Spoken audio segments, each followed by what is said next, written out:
Marder A1- is an interesting vehicle. It either has a serious advantage against its opponents or serious disadvantage. There is no in between. And it's completely random since you don't know what vehicles you will face in battles. The thing is that Marder has two weapon systems, 20mm autocannon against light vehicles and anti-tank guided missiles for armored ones. Autocannon will provide a significant advantage against lightly armored opponents. If usually tankers worry about missing a shot or how to survive a reload if the projectile didn't knock out opponent's gunner, with autocannon you just keep spraying rounds approximately in the enemy's direction until the target destroyed message appears.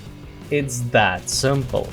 It doesn't matter if your aim is bad or that vehicle doesn't have a stabilizer or shaking hands. Actually, shaking hands might even be beneficial. Autocannon also works great against planes and helicopters. Most SPAs at Marder's battle rating won't have radars, so essentially there is not much difference between this tank and anti-aircraft vehicle, which makes this thing even more useful in battles. Thanks to how small the cannon is, it can rotate quickly, just like an SPAA. You will be able to quickly switch between targets and deal with light vehicles attacking you from multiple directions. The belt has 200 rounds. This amount is enough to destroy multiple tanks before you will need to reload. The reload itself is not too long, with a screw it's 8 seconds. But anyway, if you don't want to end up like me, who engages the enemy with only one round, keep an eye on how many rounds the belt still has and waste them so that you could load another full belt if you feel that you might need more ammunition for next engagement. Using the autocannon against more armored opponents is very ineffective. The armor-piercing projectile has a maximum of 57mm of penetration, and only when shooting at the enemy that stands right next to you. Even when shooting under ideal angles, many tanks' side armor can't be penetrated. Yes, you can relatively easy break opponents' tracks. That might work against SPGs that have no turret. But destroying cannon is not that simple. Enemy moves, rotates turret, rounds ricochet, and you need multiple hits to disable a cannon with 20mm rounds. Usually it takes so much time that I get killed sooner than I am able to damage their cannon. That's why Marder has missiles. Missiles are easy to aim at longer distances, since you can guide them for the duration of their flight, but at the same time they have many downsides compared to usual tank rounds. First of all, missiles, just like all explosive projectiles, cannot go through destructible objects. You literally have to clear the area of all bushes, fences, or enemy team before launching the missile. Secondly, missiles reload is around 12 seconds. That's longer than most tanks at Marder's battle rating reload. Only heavy tanks or some SPGs with big cannons will reload slower than your ATGMs. Third downside, missile velocity is 200 meters per second.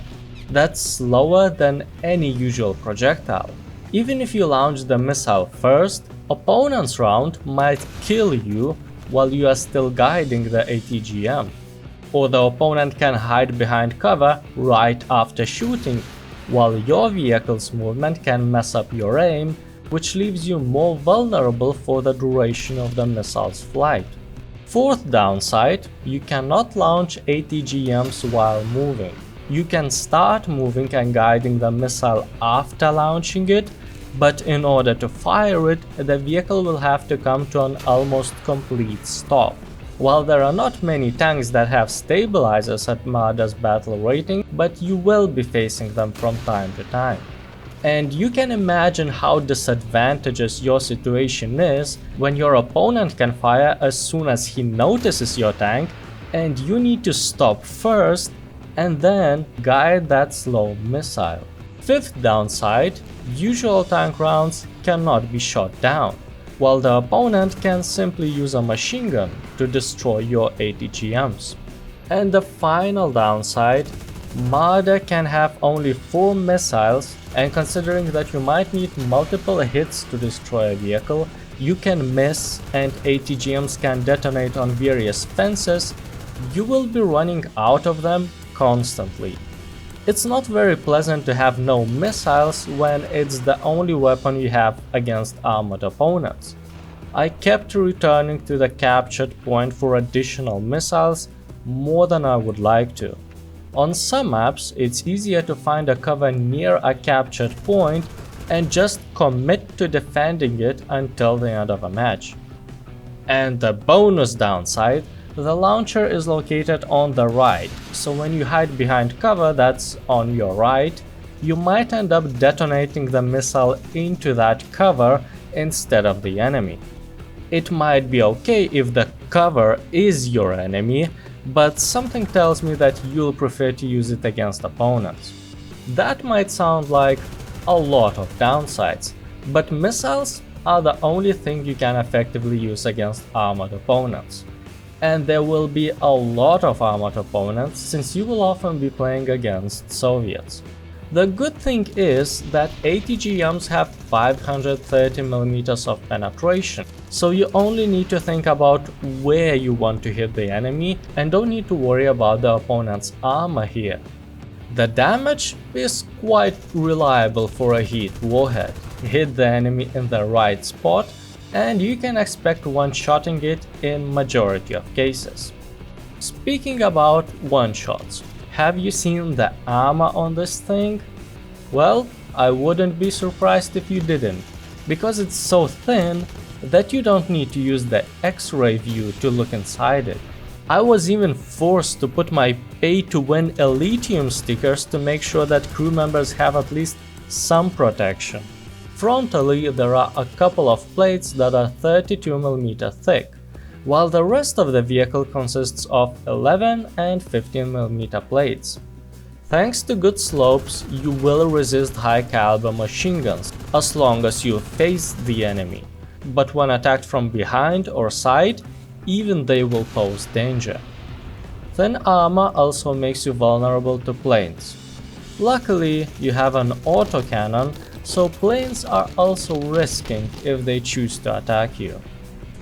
Survivability of the tank after being penetrated is not as bad for a vehicle that has only 3 crew members. Just like with most lightly armored vehicles, non-exploding projectiles go through the tank, creating very little spalling. But additionally, Marder's crew frontally is also protected with transmission, engine and additional 5mm plate. Opponents often aim at the center of mass of light vehicles thinking that it will maximize the damage, but the combination of these 3 things in front might be enough to absorb most if not all damage. And while the opponent was reloading after destroying my engine, I was able to deal with them most of the time. Of course, after that I had to spend a lot of time standing in the open repairing the engine, but it's better than standing in the hangar repairing the tank using silver lions. Furthermore, both gunner and commander can fire the weapons, so even if some damage goes through and kills one of these crew members, you will still be able to fight back. I don't say that this thing can tank enemy hits. It has almost no armor after all, but sometimes you become lucky and get a second chance. It also helps that the turret sticks out high above the crew members' heads.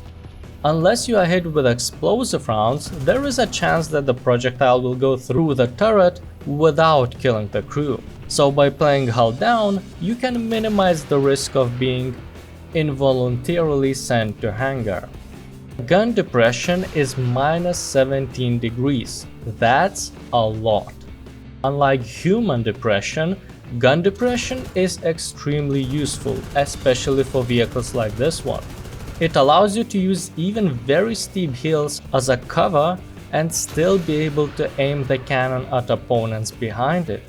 Rocket launcher is placed even higher than the cannon, and considering that you can control the missile in third-person view, you can fire missiles over obstacles even if the launcher doesn't have direct line of sight. Since Marder A1- is a light tank, everything with its mobility is great. The maximum speed is 75 kph, though usually you will be moving at around 40 to 50. This is a tracked vehicle, so it's not as fast as wheel tanks, but instead you have a good passability on any type of terrain. Reverse is fantastic. The tank can move backwards at the same speed as it moves forwards. Considering how lightly armored the tank is, the ability to disengage quickly is important, and 3 launchers of smoke grenades will help to disengage even more effectively.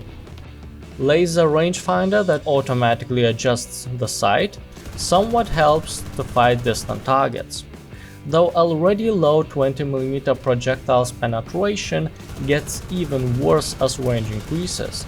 Distant fire is not as effective.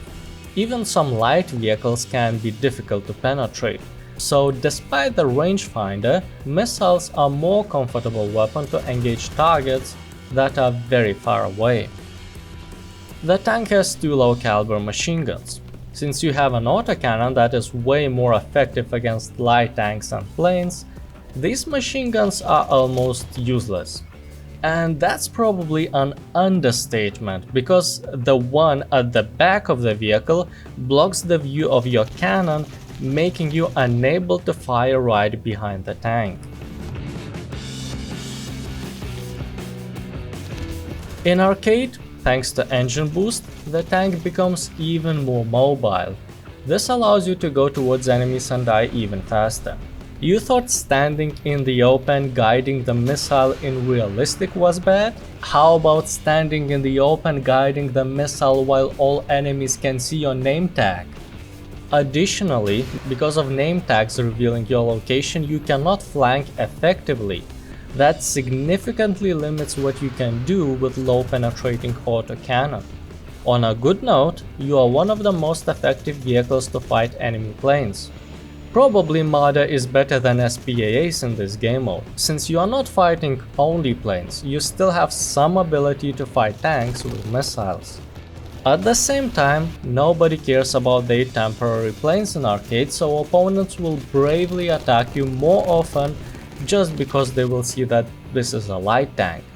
But that's not necessarily a bad thing for someone that has an autocannon and a lead indicator. Basically, in arcade you will be less effective against tanks, but you will get your fair share of kills thanks to being able to effectively take down planes. As someone who likes universal tanks capable of fighting air and ground units, I like the concept of this tank. I enjoyed playing it, though I cannot say that I was effective. I would rate this tank 6, whatever it's called, out of 10. First I wanted to rate it 5, but the tank is so universal that giving it an extra point seems fair. Playing this tank means that you will feel either better or worse than your opponent, depending on how protected it is. Missiles are not as effective as usual rounds, since they can't be fired while you move. You can take only 4 of them into battle. The missile can be shot down with machine guns, and their reload is usually longer, while autocannon is superior against light tanks. Just spray rounds around the enemy vehicle until it gets destroyed. At the end of the day, it balances each other out. The tank is useful at any stage of the battle. At the beginning of a match, you can catch enemies' light tanks rushing to capture points, or cap them yourself thanks to your speed, and later in battle there will be more SPAAs and planes that are easy food for the autocannon. If you like this video, consider subscribing to be notified about new upcoming videos. If you don't like this video, then you have watched the video you don't like until the end. What does it tell about you?